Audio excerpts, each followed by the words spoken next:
Hello friends, आप सबों का ममता मिश्रा कुकिंग चैनल पे सुस्वागतम। बहुत सारा प्यार भरा वेलकम। आज दिवाली स्पेशल में बनने वाली है सूजी या रवा के खस्ता करंची लेयर्ड निमकी या नमक पारे, जो खाने में बहुत टेस्टी और बहुत हेल्दी भी होता है। बहुत कम तेल को ऑब्जर्व भी करता है, तो आप बच्चों को भी ज्यादा मात्रा में खिला सकते हैं। तो चलिए फटाफट इस रेसिपी को बनाना स्टार्ट करते हैं।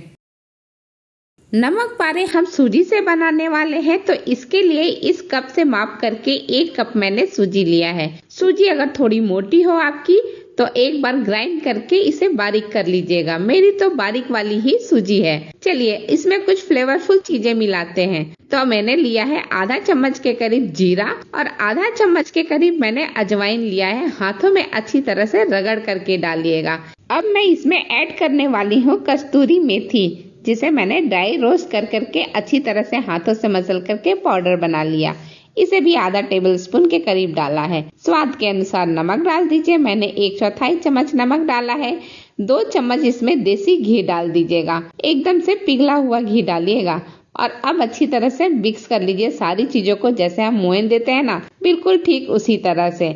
अब ये मिक्स अच्छी तरह से हो चुका है, तो चलिए थोड़ा थोड़ा पानी ऐड करते हुए एक सॉफ्ट डो बनाएंगे। क्योंकि डो हम इसलिए सॉफ्ट बना रहे हैं, वैसे तो नमक पारे के लिए थोड़ा हार्ड डो चाहिए होता है, पर सूजी बहुत ज्यादा फूलती है और बाद में सख्त कर देती है, इसलिए आपको थोड़ी सी लूज ही आटे को गूंथ करके रेडी करना है। ये देखिए, अब ये मेरा डो बिल्कुल अच्छी तरह से हो चुका है, तो इसे हम फैला देते हैं और इसे ढक करके 15 से 20 मिनट तक अच्छी तरह से सूजी को फूलने देते हैं।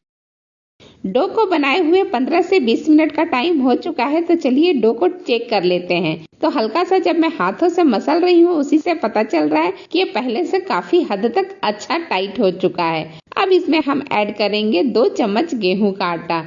ये बहुत अच्छा बाइंड देता है, तो इसलिए इसे जरूर ऐड कीजिएगा, लेकिन कम अमाउंट में। अगर आपको लगता है कि बहुत कम आपको गेहूं का आटा डालना चाहिए, तो 1 चम्मच भी डाल सकते हैं। अच्छी तरह से इसे भी गूंथ लीजिए। ये देखिए, अब मेरा बिल्कुल सख्त सा एक आटा बन करके रेडी हो चुका है। अब मैं इसमें से लोई निकाल करके रख देती हूँ। तो जितना आटा है उसमें से हमें 4 लोई बन करके रेडी होगा, इक्वल साइज का।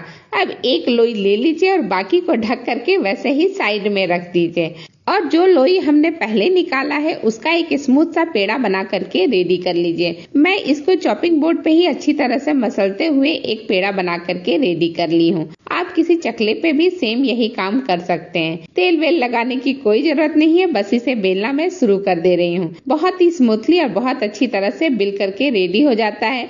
ना तो तेल की जरूरत होती है और ना ही सूखे आटा या मैदे की। अब एक साइड से इसको हल्का सा छुड़ा करके मैं आपको दिखा रही हूँ कि कितनी पतली होनी चाहिए, बिल्कुल रोटी से भी ज्यादा पतली।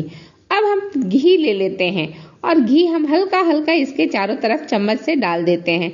बहुत ज्यादा घी मत डालिएगा और घी को अच्छी तरह से उंगलियों के हेल्प से या ब्रश के हेल्प से फैला लीजिए पूरी की पूरी रोटी के ऊपर। फिर थोड़ा थोड़ा सूखा आटा डाल दीजिए इसके ऊपर और अच्छी तरह से सूखे आटे को भी मिला लीजिएगा। वैसे ही हाथों से हल्का हल्का टैप करते हुए या फैलाते हुए आप मिला करके रेडी कर लीजिए। ये देखिए, अब अच्छी तरह से मिल चुका है। अगर ये इस तरह से आप करना नहीं चाहते तो इसके जगह पे साटा भी बना करके लगा सकते हैं।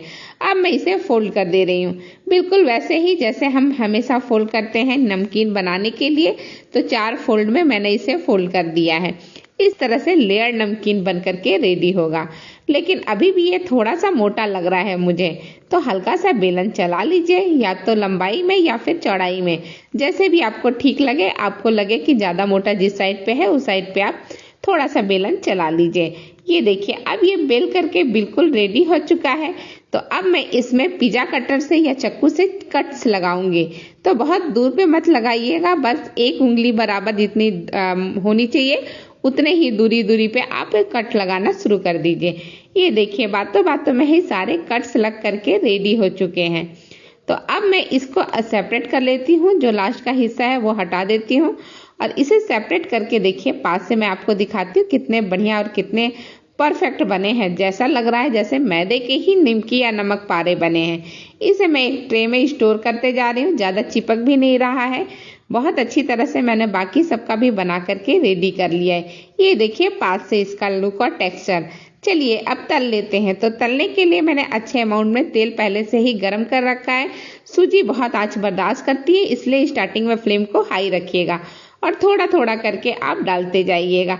ये सूजी का बन रहा है नमक पारा, तो बहुत हेल्दी भी है और बहुत ही कम तेल में फटाफट बन जाता है। हल्का सा इधर उधर हिला दीजिए, बहुत ज्यादा छेड़ना नहीं है। और जब एक साइड की अच्छी तरह से पक जाए तो फ्लेम को भी मीडियम कर दीजिए और सारे नमक पारों को पलट दीजिए, अच्छी तरह से थोड़ा सा चला दीजिए। अब इसी तरह से गोल्डन होने तक हमने पका लिया है नमक पारे को।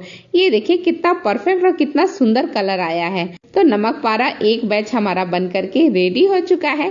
तो चलिए फटाफट इसे निकाल लेते हैं। तो इस तरह से स्ट्रेनर में निकाल लीजिएगा या इस तरह के छनौटे होते हैं उसमें निकाल लीजिएगा, जिससे कि सारे तेल जो है नीचे गिर जाए और बिल्कुल सूखा सा हमारा नमक पारा हमें मिल जाए। ये एक बैच था, इसी तरह से बाकी के दूसरे बैच को भी बना लीजिए। फिर चलते हैं सर्विंग के लिए।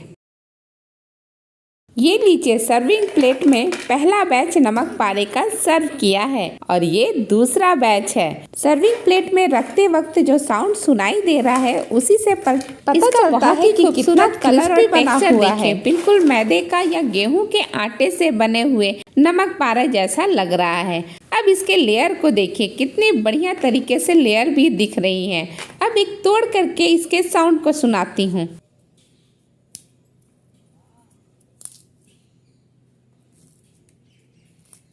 बहुत ही खस्ता बना हुआ है। इसी के साथ ये वीडियो यही समाप्त करती हूँ। आप सबों का वीडियो देखने के लिए बहुत सारा धन्यवाद। Thank you.